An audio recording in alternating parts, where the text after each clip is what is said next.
नमस्ते बच्चों। मैंने लास्ट क्लास में आपको बताया था कविता सुख और दुख। वो कविता में हम लोगों ने पढ़ा था कि हमें जीवन में सुख और दुख दोनों ही अनिवार्य है। आज की क्लास की शुरुआत करते हैं। आज का हमारा शीर्षक है बच्चों भगत की गत। भगत मीन्स जो पुजारी, जो भक्त होता है, भगवान का पूजा करता है, उसको भगत बोलते हैं। इस पाठ को समझने के लिए हमें इस कहानी को पढ़ना होगा बच्चों। टॉपिक है भगत की गत। आइए हम पहले इस कहानी को पढ़ते हैं। भगत की गत। उस दिन जब भगत जी की मौत हुई थी तब हमने कहा था भगत जी स्वर्गवासी हो गए, पर अभी मुझे मालूम हुआ कि भगत जी स्वर्गवासी नहीं नरकवासी हुए हैं। मैं कहूँ तो किसी को इस पर भरोसा नहीं होता, पर यह सही है कि उन्हें नरक में डाल दिया गया और उन पर ऐसे जघन्य पापों का आरोप लगाए गए कि निकट भविष्य में उनके नरक से छूटने की कोई आशा नहीं है।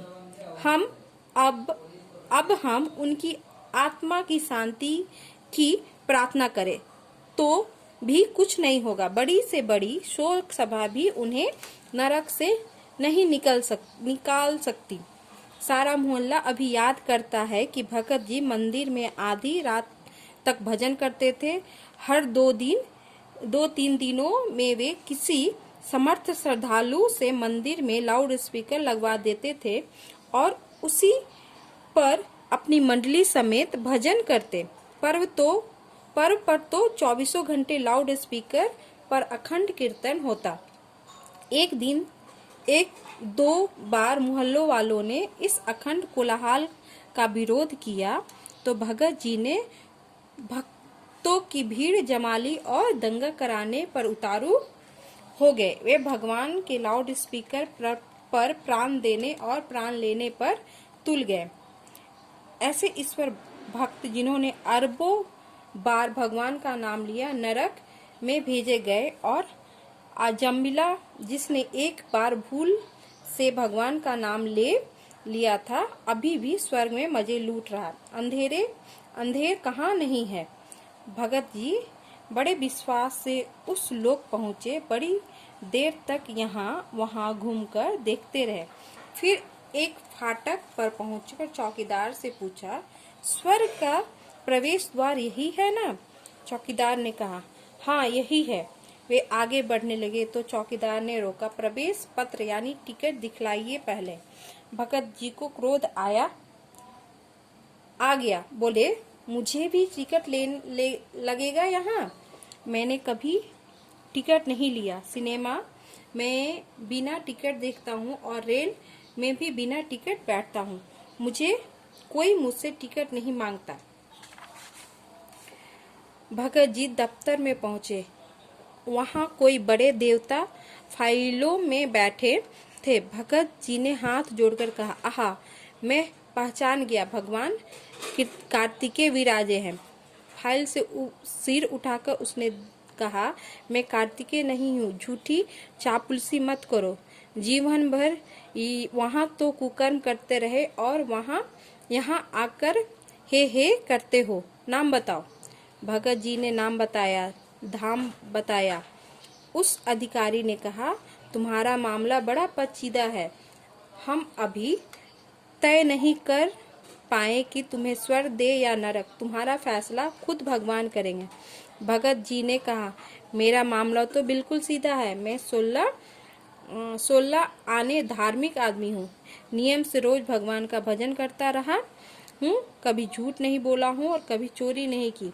मंदिर में इतनी स्त्रियां आती है पर मैं सबको माता समझता।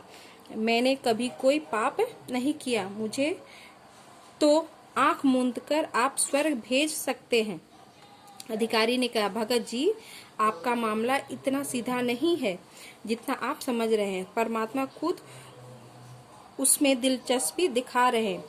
आपको मैं उनके सामने हाजिर किए देता हूँ। एक चपरासी भगत जी को भगवान के दरबार ले चला। भगत जी ने रास्ते से ही स्तुति शुरू कर दी। जब वे भगवान के सामने पहुँचे तो बड़े जोर से भजन गाने लगा। हे भगत, हे भगत हमारे, सुन अर्जुन परितज्ञा मेरी।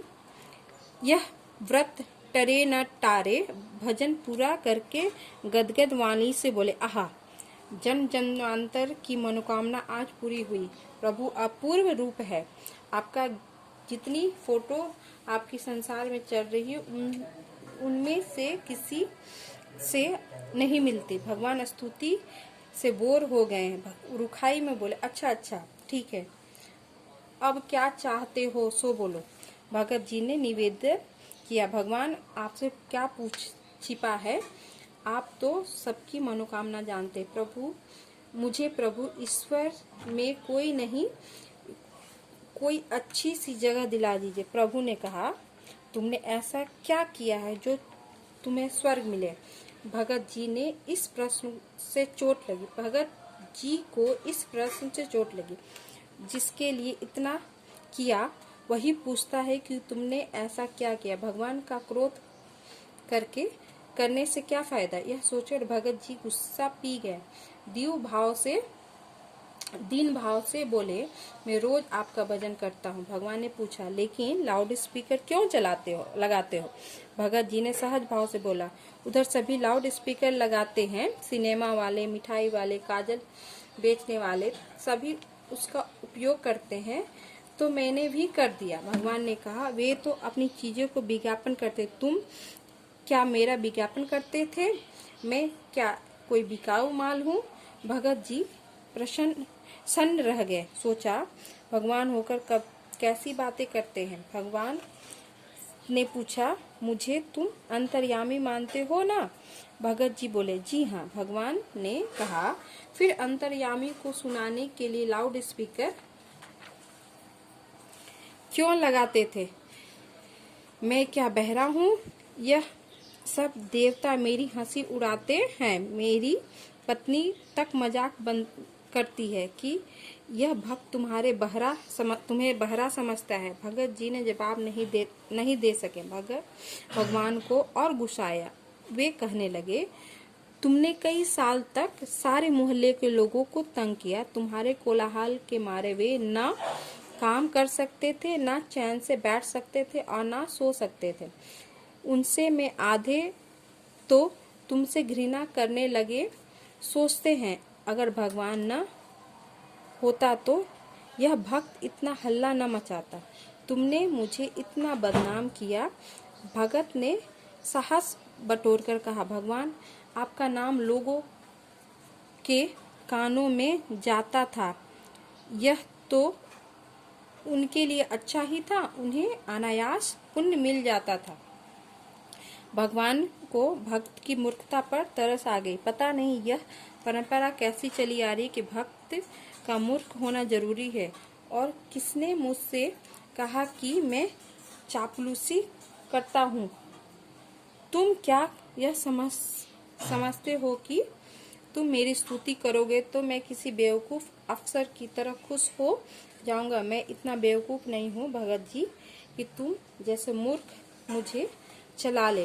मैं चापलूसी से खुश नहीं होता, कर्म देखता हूँ। भगत जी ने कहा, भगवान मैंने कभी कोई कुकर्म नहीं किया। भगवान हंसे, कहने लगे, भगत तुमने आदमियों की हत्या की है। उधर की अदालत से बच गए पर यहाँ नहीं बच सकते। भगत जी का धीरज अब छूट गया। वे अपने भगवान की नीयत के बारे में सकालू हो उठे। सोचने लगे, यह भगवान होकर झूठ बोलते हैं। जरा ताज से कहा, आपको झूठ बोलना शोभा नहीं देता। मैंने किसी आदमी की जान नहीं ली, तभी मैं सहता गया, पर इस झूठे आरोप को मैं सहन नहीं कर सकता। आप सिद्ध कीजिए कि मैंने हत्या की। भगवान ने कहा, मैं फिर कहता हूँ कि तुम हत्यारे हो। अभी प्रमाण देता हूँ। भगवान ने एक धड़ेले उम्र के आदमी को बुलाया। भगत से पूछा, इसे पहचानते हो। हाँ, यह मेरे मोहल्ले का रामानाथ मास्टर है। पिछले साल बीमारी से मर गया। भगत ने विश्वास से कहा। भगवान बोले, बीमारी से नहीं, तुम्हारे भजन से मारा है, तुम्हारे लाउड स्पीकर से मरा है। रामनाथ तुम्हारी मृत्यु हुई क्यों हुई। रामनाथ ने कहा, प्रभु मैं बीमार था। डॉक्टरों ने कहा कि तुम्हें पूरी तरह नींद और आराम मिलना चाहिए, पर भगत जी के लाउड स्पीकर पर अखंड कीर्तन के बारे में मैं सो सका ना आराम कर सका। दूसरे दिन मेरी हालत बिगड़ गई और चौथे दिन मैं मर गया। भगत सुनकर घबरा उठे। तभी एक 20-21 साल का लड़का आया। उसने पूछा, सुरेंद्र तुम कैसे मरे? मैंने आत्महत्या कर ली थी, उसने जवाब दिया। आत्महत्या क्यों की? भगवान ने कहा। सुरेंद्र ने कहा, मेरी परीक्षा में फेल हो गया। परीक्षा में फेल क्यों हो गए? भगत जी ने, लाउड स्पीकर के कारण मैं पढ़ नहीं सका।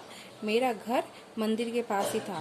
भगत जी को याद आया कि इस लड़के ने उसके प्रार्थना की थी कम से कम परीक्षा में के दिनों में लाउड स्पीकर न लगाएं। भगवान ने कठोरता से कहा, तुम्हारे पापों को देखते हुए मैं तुम्हें नरक में डाल देने का आदेश देता हूँ। भगत जी ने भागने की कोशिश की, पर नरक के डरावने दूतों ने उसे पकड़ लिया। अपने भगत जी उन्हें हम धर्मात्मा समझते, पर नरक भोग रहे हैं। बच्चों, इस कहानी में हम लोगों ने पढ़ा कि कैसे भगत जी लोगों को परेशान किया, लेकिन वो मानने को तैयार नहीं थे कि उन्होंने कुछ गलत किया है। बच्चों, इस पाठ में हमें बताया गया है कि भगवान की पूजा हम लाउड स्पीकर या किसी वस्तु को लगाकर नहीं कर सकते, बल्कि हमें श्रद्धा भाव से भगवान की विनती करनी चाहिए। बच्चों, इस पाठ में हम लोगों ने कठिन शब्द और शब्दार्थ पाया। कठिन शब्द और शब्दार्थ है गत। गत का मतलब होता है बच्चों दशा। भरोसा, भरोसा का मतलब होता है विश्वास। जघन्य मीन्स बुरा। फाटक मीन्स प्रवेश। चौकीदार, पहरेदार। ठेलना, धकेलना। और है बच्चों चापलूसी। चापलूसी मीन्स झूठी प्रशंसा। कुकर्म, कुकर्म का मतलब होता है बुरा काम। धाम मीन्स रहने का स्थान, जहाँ गॉड भगवान रहते हैं उसको धाम बोलते हैं। पेचीदा मीन्स उलझन। चपरासी, नौकर। अंतर्यामी, ईश्वर। कोलाहल, शोरगुल। बेवकूफ, मूर्ख। तैस मीन्स गुस्सा। बच्चों, इस कहानी को आप 1-2 बार अभ्यास करिए, साथ ही कठिन शब्द और शब्दार्थ का भी अभ्यास करिए। धन्यवाद।